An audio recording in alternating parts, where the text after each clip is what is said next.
آپ سے وہ ویسے پہلے کی آج وعلیکم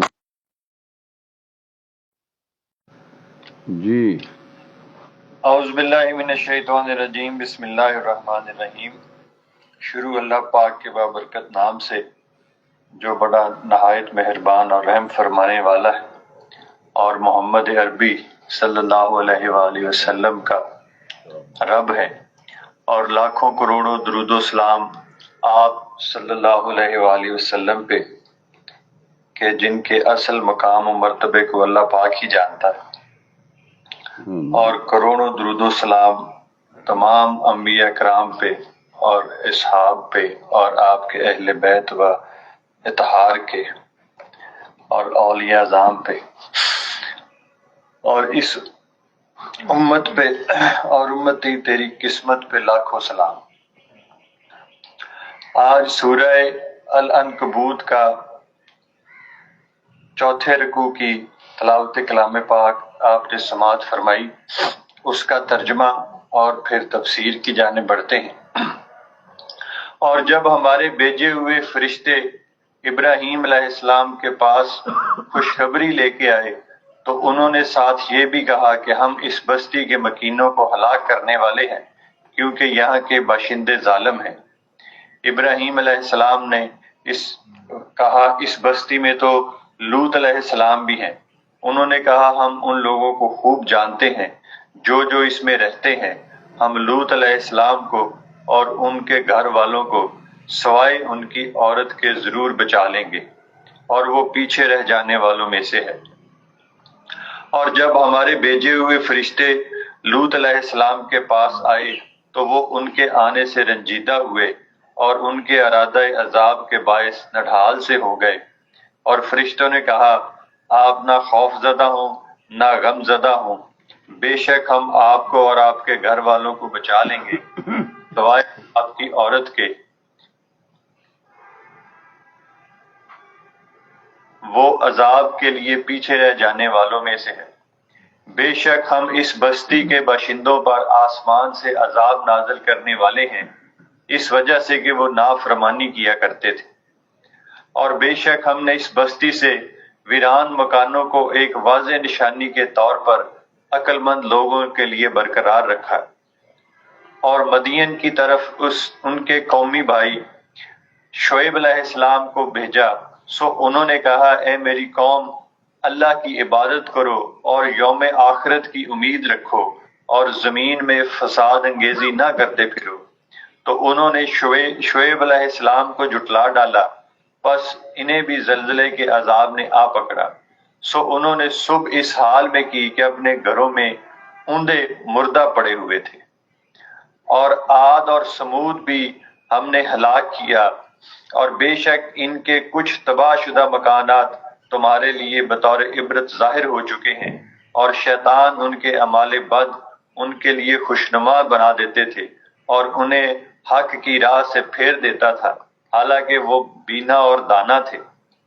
اور ہم نے قارون اور فرعون اور حامان کو بھی ہلاک کیا، بے شک موسیٰ علیہ السلام ان کے پاس واضح نشانیاں لے کر آئے تھے، تو انہوں نے ملک میں غرور و سرکشی کی اور وہ ہماری گرفت سے آگے بڑھ جانے والے نہ تھے، سو ہم نے ان میں سے ہر ایک کو اس کے گناہ کے باعث پکڑ لیا، اور ان میں سے وہ طبقہ بھی تھا جس پر ہم نے پتھر برسانے والی آندھی بھیجی، اور ان میں سے وہ طبقہ بھی تھا جس میں دہشت ناک آواز نے آ پکڑا، اور ان میں سے وہ طبقہ بھی تھا جسے ہم نے زمین میں دنسا دیا، اور ان میں سے ایک وہ طبقہ بھی تھا جسے ہم نے غرق کر دیا، اور ہرگز ایسا نہ تھا کہ اللہ ان پر ظلم کرے، بلکہ وہ خود ہی اپنی جانوں پر ظلم کرتے تھے۔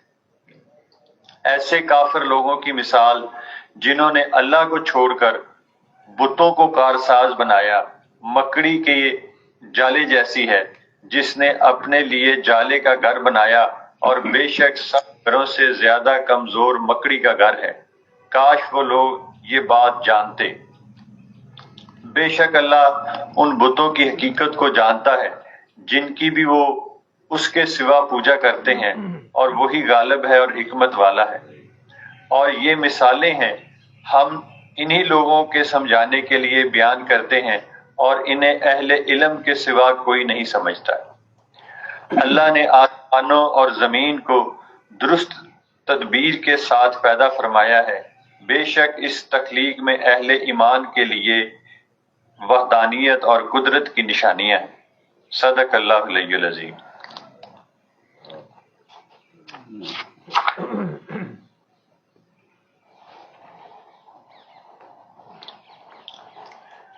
جی اس رکوع پاک میں سائن جی جو مثالیں دی گئی ہیں، اس کا جو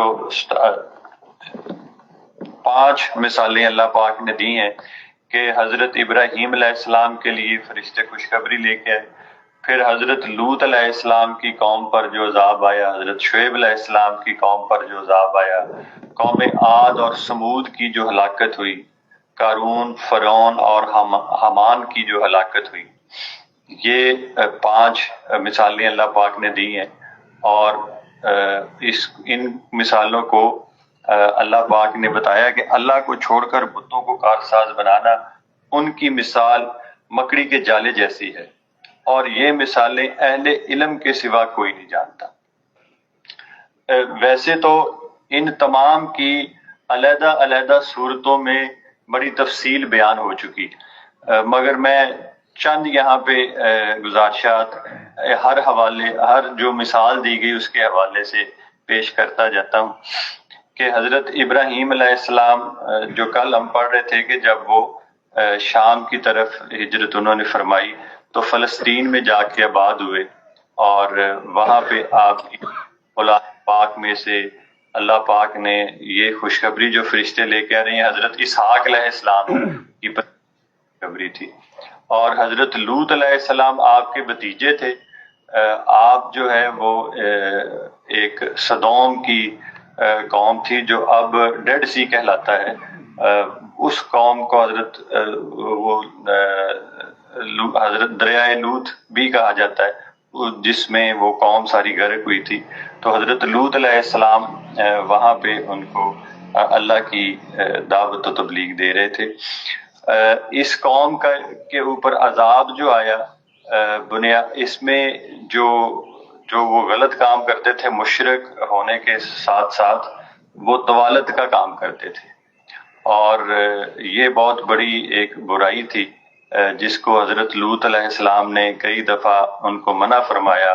اور دوسرا یہ رازدنی کرتے تھے کہ جو کوئی ان کی جو وادی تھی وہ بڑی سرسبز و شاداب تھی، اور لوگ یہاں پہ آتے تھے اپنی بھیڑ بکریاں پالنے کے لیے اور چارے کے لیے۔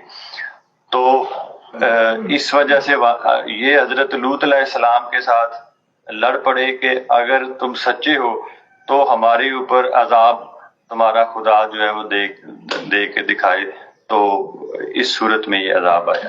اسی طریقے سے حضرت شعیب علیہ السلام کی قوم کا یہاں پہ حوالہ دیا گیا۔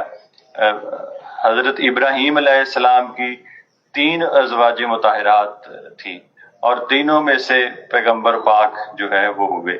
حضرت سارہ رضی اللہ تعالی عنہ تھی، ان سے حضرت اسحاق اور حضرت یعقوب علیہ السلام، حضرت حاجرہ رضی اللہ تعالیٰ ان آپ سے حضرت اسماعیل علیہ السلام، اور حضرت کتورہ تھی، ان سے جنہیں بنی کتورہ کہا جاتا ہے، حضرت شعیب علیہ السلام اس قوم میں اللہ پاک نے مبعوث فرمائے تھے۔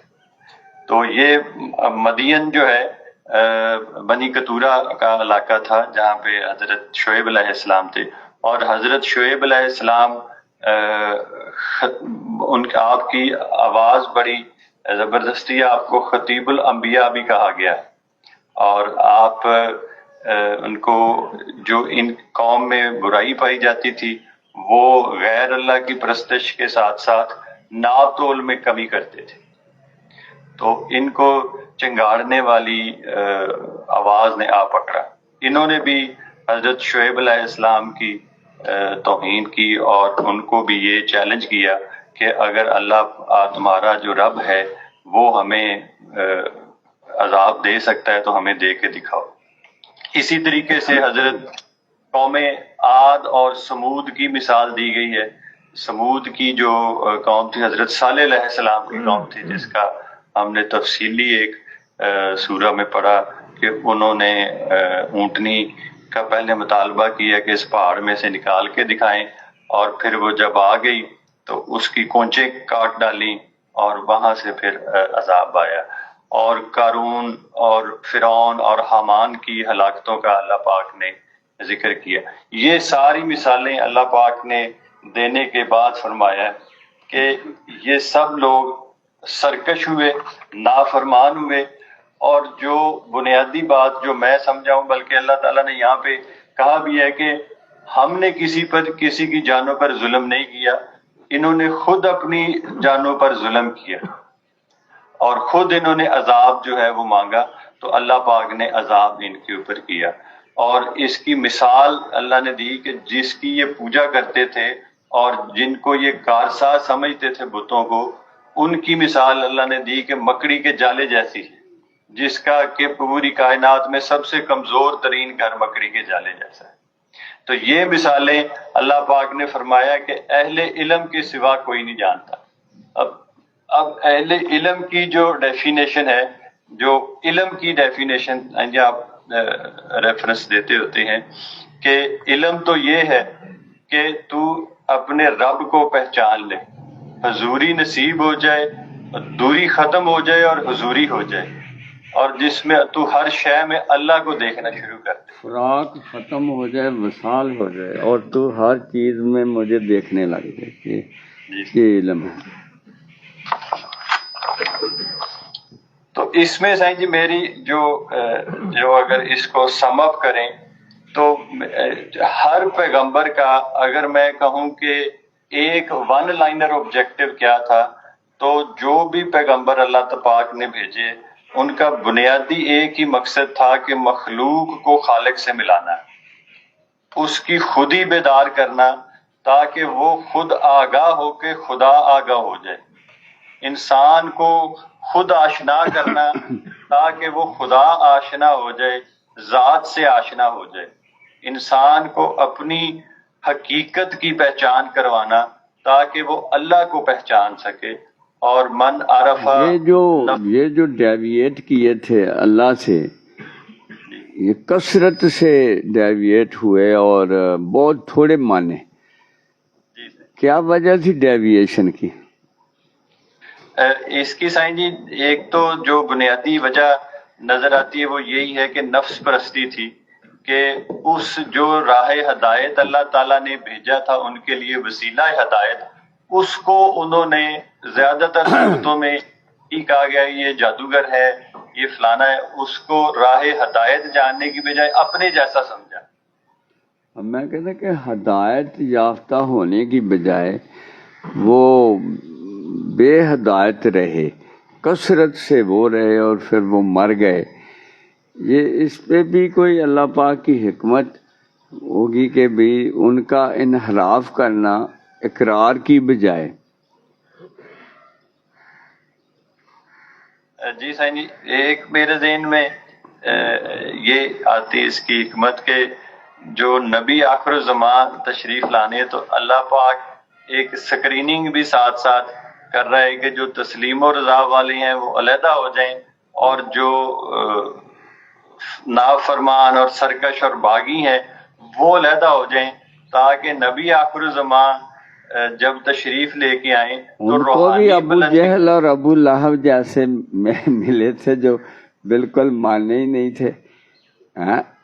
آخر تک اتنی سکریننگ کے باوجود 1,24,000 بار سکریننگ کر کے وہ نکالے گئے، لیکن ان میں بھی اس کثرت سے ابو لہب ابو جہل جو تھے وہ آئے۔ میں یہ کہتا ہوں کہ نفس اور شیطان نے اللہ پاک کا تصور جو تھا نا وہ گہنایا، سب سے زیادہ زور اس نے اس پہ لگایا کہ یہ اللہ کو بھول جائیں، اللہ کو نہ سمجھیں، اللہ کی حقیقت کو نہ سمجھیں۔ اور وہ جہاں تک کہ ابو جہل اب کہتا تھا کہ ہے تو اس کی باتیں سچی، مگر کیا سب کچھ بنو ہاشم کو دے دینا اللہ نے؟ یعنی اللہ پاک کا تصور ان کے کمزور تھا، وہ ان بتوں کو اللہ کے سفارشی سمجھتے تھے اور اللہ کو اپنے جیسا سمجھتے تھے کہ بھئی وہ بھی معاذ اللہ غلطی کر سکتا ہے، تبھی تو اس کی غلطیاں نکال رہے ہیں۔ وحی بن اخطب کہتا ہے کہ بنی اسرائیل سے کیوں نہیں ہوئے پیدا، اور یہ کہہ رہا ہے کہ بنو ہاشم کو سب کچھ دیے جا رہے ہیں۔ تو اس طرح انہوں نے شیطان کی جو پوجا کی، اور اللہ پاک کا تصور جو تھا وہ ان کے ذہنوں میں وہ نہیں تھا کہ وہ مالک الملک ہے، وہ کل شین قدیر ہے، اس کے آگے کیوں کا کوئی تصور نہیں ہے۔ یہ یعنی چیزیں جو تھیں وہ نفس اور شیطان نے اتنی غالب کر دی تھی کہ بہت ہی کم، اور زیادہ حکمت تو اللہ پاک ہی جانتا ہوگا کہ اس کے اس میں کیا حکمت رہی ہوگی، اور کیا کہ کثرت سے تو تباہ ہی ہوئے ہیں، کثرت سے تو وہ بے دین ہی رہے کہ 950 سال میں 90 بندے مسلمان ہوئے صرف۔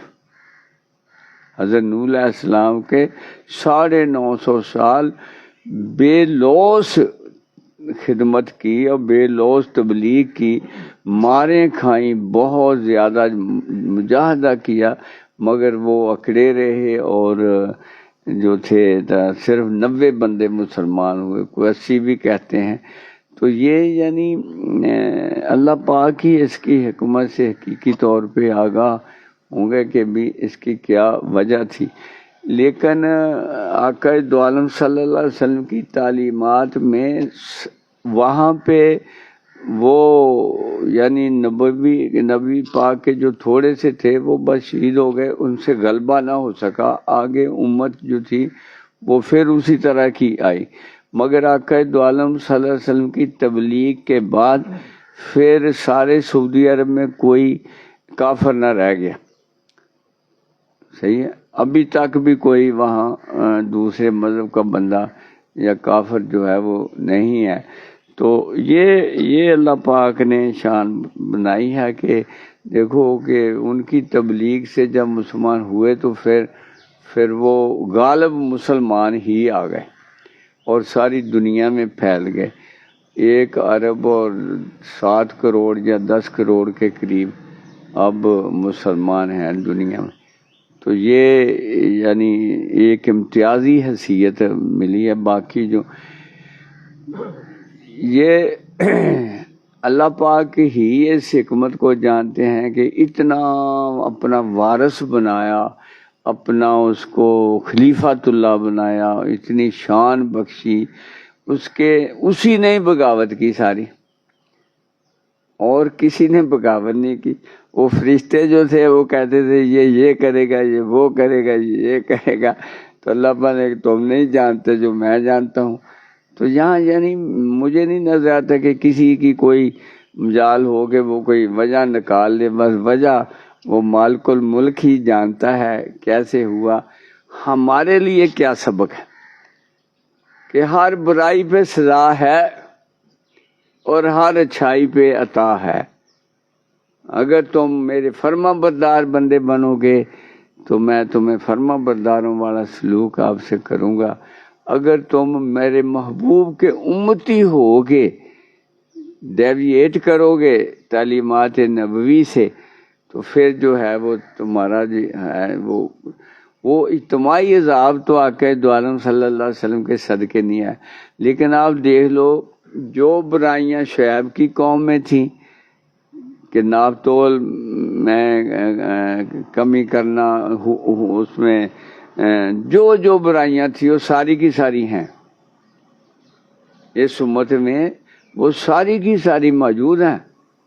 ناپ تول میں کمی کا، ہر ریڑھی والا جو ہے نا وہ ایسے سے جاتا ہے فروٹ کہ باہر سے بڑا اچھا نظر آتا ہے، اور اپنے آگے جو ہے نا وہ رکھتا ہے جو اس نے دینا ہوتا ہے ان کو تھوڑا ڈال کے ہیں۔ تو ایک بندہ بیچارہ واپس لے آیا گنڈیریاں والا کہ اس کو ساریاں وہ دے دیں جس میں وہ گانٹھیں لہرا کرتے ہیں نا، وہ دے دی۔ تو ایک فیس بک پہ میں دیکھے ریڈی والے نے کہا یار تیرے پاس کوئی خراب سیب ہے؟ کہتا ہاں ہے۔ کہتے وہ سارے مجھے دے دو. اس نے لہذا تول کے نا وہ رکھ لیے. کہتا اب مجھے جو ہے نا 2 کلو دے دو. پہلے اس سے وہ سارے جو تھے اس نے اسی میں ڈالنے تھے. اچھا آخر والے پھر اچھے رہتے ہیں، پہلے آنے والوں کو وہ خراب دے کے تو ان میں حصہ ڈالتا جاتا ہے.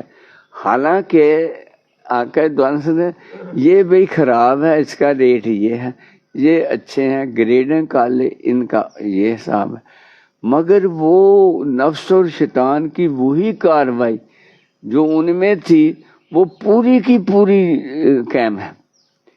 جیب کترے اس میں ملتے ہیں، چور اس میں، زانی شرابی وہ پٹھانوں کے. وہاں ڈاکٹر ذاکر نائک کو لڑکی نے سوال کیا کہ ہمارے لوگ نماز پکی پڑھتے ہیں، بڑے پکے ہیں، مگر ان میں 2 برائیاں ہیں، اس کا کیا تدارک ہے؟ انہوں نے کہا کیا؟ اس نے کہا ایک یہ سود لیتے ہیں، ایک لواطت کا شکار ہیں پٹھان. تو اس نے نا اس کو جھڑک دیا، وہ سمجھا ہی نہ، حالانکہ وہ بچی کی بات 100% صحیح تھی. ہم جو لوکل لوگ رہتے ہیں یہ سود لازمی، سود کا کام کرنا ان پہ ختم ہے، اور بڑے بڑے طریقے نکالے ہوئے ہیں.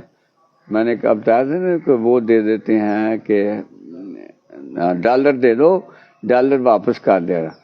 تو ڈالر ہر روز تھوڑا بڑھتا ہی رہتا ہے، جو اس کی تاریخ ہی ہے کہ یہ بڑھتا ہے. وہ اس طرح چکر دیتے ہیں. تو اللہ تو نیتیں دیکھتا ہے نا. وہ کہتا ہے مال میرا ہے، میری مخلوق کو دینا. بلکہ آقا دوان سے فرمایا اگر کوئی مقروض نہ دے سکے تو میری وجہ سے اس پہ نرمی کرنا، کہ مال کی خاطر میرے بندے کی توہین نہ کر دینا.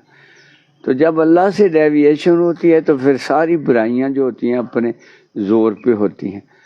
اے اللہ پاک تو ہمیں معاف فرما دے، اور ہمیں آقا دو عالم صلی اللہ علیہ وسلم کی سچی سچی جو غلامی ہے نا وہ بخشے رکھ. وہی نجات کا واحد ذریعہ ہے. یہ نہ صرف دعا کیا کرو دوسروں کے لیے، بلکہ خود سایہ تک نہیں پڑنے دینا نافرمانی کا. اپنے اوپر سایہ بھی پڑے نا، وہ حضرت جنید والی بات کے تصور بھی آئے وہ بھی نہیں پڑھنے دینا. کیوں پڑھنے دیں جب حق یقینی ہے کہ اللہ ہی سب کچھ ہے، اسی کے پاس جانا ہے. ہم کیوں نافرمانی کریں؟ وہ بندے، ایک بندہ آیا تھا نا مانگتا تھا. میں نے کہا تو ایمان میں کمزوری دکھائی نا، اللہ کے ہوتے ہوئے کوئی رشوت لے، کیوں لے؟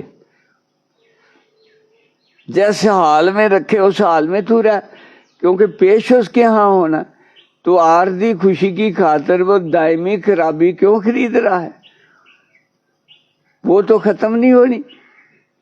تو یہ جو ہے آپ لوگوں کو سے اللہ پاک نے یہ، اگر ہم یہ فریضہ ادا نہیں کریں گے کہ اپنے کردار سے، اپنی گفتار سے ہم تبلیغ کریں کہ برائی کو جو ہے وہ روکا جانا ہے، اگر ہم خود اس میں ہوں گے ہمارا تو اثر ہی نہیں ہوگا. کبھی بھی نہیں بہکنا، کبھی نہیں بہکنا، کبھی نہیں بہکنا. پھر یہ ہے کہ ازواج مطہرات کو خطاب ہوا تھا کہ اگر آپ نیکی کریں گی تو اجر نیکی کا زیادہ، اگر آپ سے کوئی معاذ اللہ برائی ہوئی تو سزا بھی دگنی ہوگی، کیونکہ تمہارا اعزاز بڑا ہے. اس طرح امت کا اعزاز باقیوں سے بڑا ہے. اور جن کو اللہ پاک نے یہ فقر کی خراج سے نوازا ہے، اگر یہ ڈیویٹ کریں تو اللہ عذاب بھی زیادہ دے گا. بیت اللہ شریف میں اگر نماز کا 1,00,000 گنا ثواب ہے تو برائی کا بھی اتنا ہی سخت ہوگا. وہاں بیٹھ کے کوئی غلطی کرے کوئی یہ سائیں جی تو بڑی سختی سے فرماتے تھے کچے لوگوں کو عمرے پہ نہ بھیجو کبھی بھی، جو الٹا عذاب لے کے آتے ہیں. وہاں کسی چیز کی بات تعریف ہی کر دینی اللہ پکڑ لیتا. ایک کچا بندہ گیا، اس نے کہا یا رسول اللہ صلی اللہ علیہ وسلم گرمی بہت ہے. آپ رات خواب میں ملے، کہتے میں نے 63 سال ادھر گزارے، تجھے گرمی لگتی ہے، جا تو واپس چلا جا. ایک میں نے اخبار میں پڑھا کہ ایک فوجی سفارت خانہ مدینہ طیبہ میں نا، وہ بالکل ساتھ ہی تھا، اب تو گرا دی ساری وہ بلڈنگیں.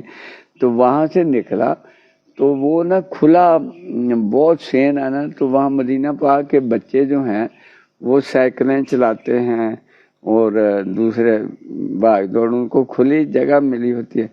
وہ آیا، اس نے فوجی روپ میں ہی دبکا مارا ان کو.